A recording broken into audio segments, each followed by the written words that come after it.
用家己人生经历来创作的艺术家蔡新荣，虽然年纪轻轻，不过因为研究心理学，所以历年来创作拢甲心灵档案、潜意识，或者是死亡以后神秘的世界相关，甚至画出家己的灵魂，创造出魂魂的角色。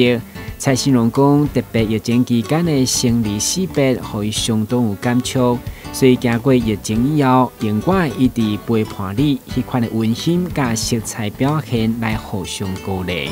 这2个系列就是其实都已经跟人世间已经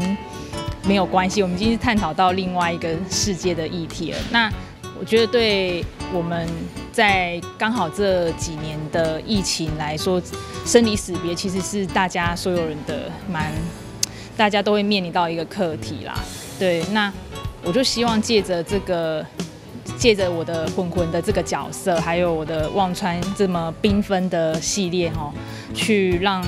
跟大家说，就是也许生离死别这个议题很沉重，但我们也许可以用不一样活泼的、轻松的方式去面对。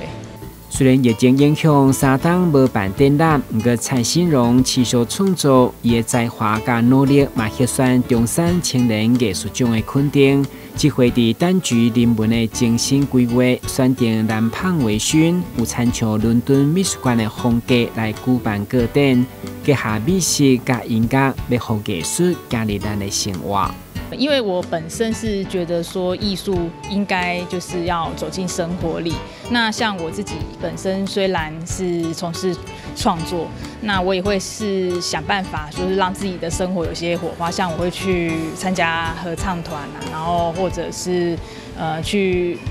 甚至我之前研究所是念设计，还有就是会去了解。一些珠宝鉴定那方面，我对美的东西都非常有兴趣。对，我希望这些美啊，还有多元的艺术的这些经历，可以让我的创作更丰富。延续2019年以来，心境蔡新荣都来用亚克力彩，也加上部分雕塑的创作品，要来陪伴大家。展览将一直到今年底，邀请大家用艺术来感受作者的内心世界。台南新闻，阮是林英庚采访报道。